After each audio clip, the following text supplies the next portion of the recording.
Reading this gospel today, we can see that Jesus already understands what it means to be human, where, excuse me, where there always has to be someone who's ready to criticize us for not being perfect. No matter how much we do or how well we do it, there's always someone to tell us how inadequate we are.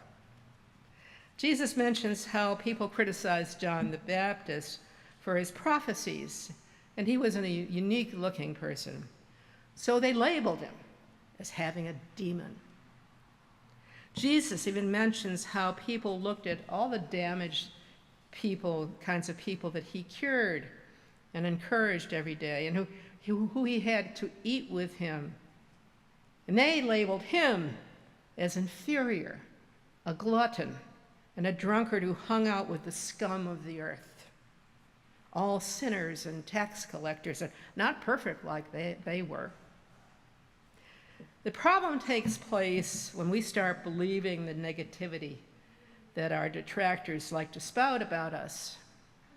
We start writing ourselves about not being perfect enough. Not being perfect enough. If we allow ourselves to be driven by work, that's toxic to who we are. That's part of the message of the Labor Day, part anyway. This week I happened to catch a film clip of a young teenage girl who had just participated in a Special Olympics freestyle swim competition. And she came in second and was dissolved in tears because, as she kept saying, she'd let down people by not winning. She was beating herself up even though she took a silver medal in the Olympics. To her, this was letting her team down. Her coach had to come and talk to her and explain that what she did was magnificent. And finally, she did stop crying. But part of Jesus' message today and of this whole Labor Day is very simple. You are enough. You are enough.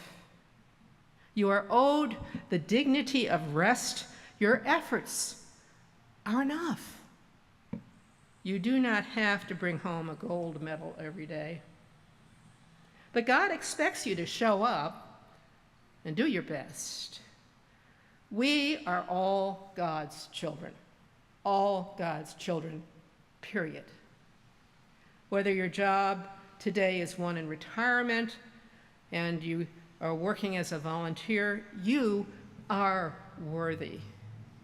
Whether you're bagging groceries or occupying the boardroom of a corporation, you are worthy. Whether you had an Ivy League education or obtained your GED on the third try, you are worthy. Everyone who labors in the vineyard of God's world is worthy. You may remember how Jesus tells the story of a vineyard owner who periodically during the day, in the beginning of the day and during the day, he goes out in the street and hires the equivalent of today's day laborers to come in and work his vineyards. He hired in the morning, and he hired more workers at noon, and then again, perhaps only 2 hours before quitting, he hired a final set of workers. So at the end of the day, the vineyard owner paid each man a full day's wages. A full day's wages. Whether he worked 8 hours or 2 hours, all of them got wages for full 8 hours. Now, some of the workers who had been there most of the day complained.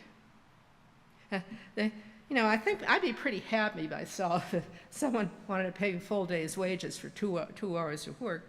But somehow the vineyard owner's generosity seemed to be unfair to the longest working workers who somehow thought they should get more recognition for their job than others. And this is where we get ourselves into trouble, with some people thinking that they are better than others. that their positions make them better than others. God says who you are is not defined by how much you make. Who you are is not defined by how much you make. God says all are invited to the table as each of them contribute to God's world in their own way. Now, most of us don't remember much about a history from the 19th century, but Labor Day was conceived out of the inequities, sometimes the horrible inequities, of working in our country during the Industrial Revolution. Everything from child labor to horrible accidents because no one watched for the safety of workers. Labor Day itself came into existence in 1887 when trade unions were formed. And they promoted the idea of a day to honor and celebrate hard work and the people who do it. Reverend Ross Varney, who's in Belleville Congregational Church, points out that this holiday offers a chance to reflect on our own work, paid or volunteer, and what it means to us and the people around us. How does our work affect the life of the world? Getting paid enough to put bread on the table and a roof over our heads is a very good start. However, there are some injustices that still inhabit our lives today. Dr. Robert D. Cornwell, who is retired now, is pastor of Central Woodward Church in Troy, Michigan. And he made a point that work is good, but all forms of work are not the same. For example, there are jobs that demean a person's humanity. Think about sweatshops, which we've largely banned from our shores, but which still benefit us when we purchase many of the products made overseas. Just the other day, he said he was in Costco, and a man came up to him and said, "Look at all the cheap clothes we can buy that are made in places like Bangladesh by people who make $35 a month." No, not all jobs are the same. In the gospel we read earlier, Jesus sees us tired from our labor, invites us to come down by the riverside, saying, "Come to me, all you who are weary and burdened, and I will give you rest. Take up my yoke upon you and learn from me, for I am gentle and humble of heart, and you will find rest for your souls. For my yoke is easy and my burden is light." Now, for us modern people, the prospect of being put into a harness like a beast of burden doesn't exactly have much appeal. But San Francisco's Lutheran pastor, Susan Strauss, muses that we probably do, that does Jesus really think this invitation will make us less weary?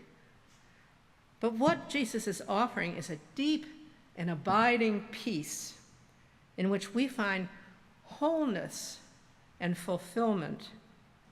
My former Cape Cod colleague, Bruce Epperly, notes, "The earth is God's, the economy is a matter of justice, and care for the vulnerable is a moral and spiritual requirement."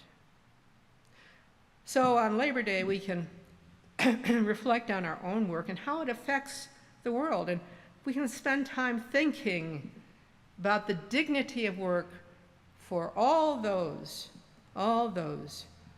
who serve us and meet our needs in our lives.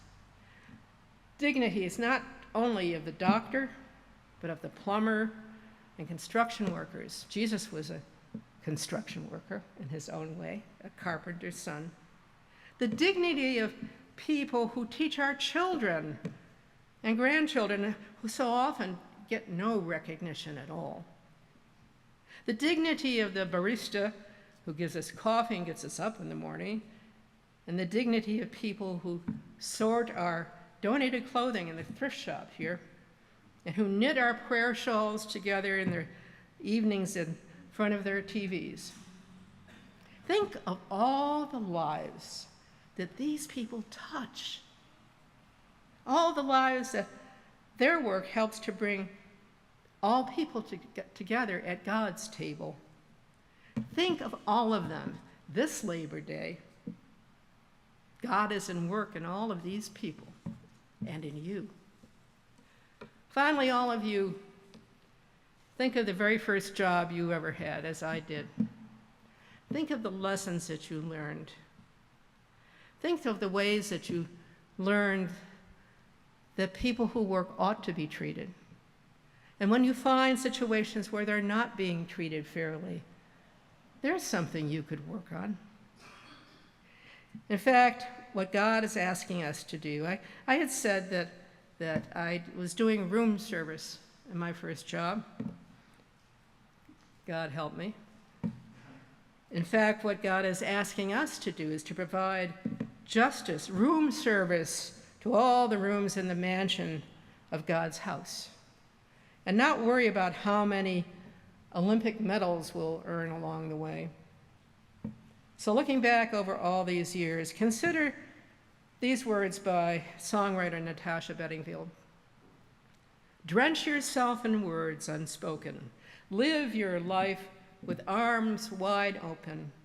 Today is your book that begins. The rest is still unwritten. Amen.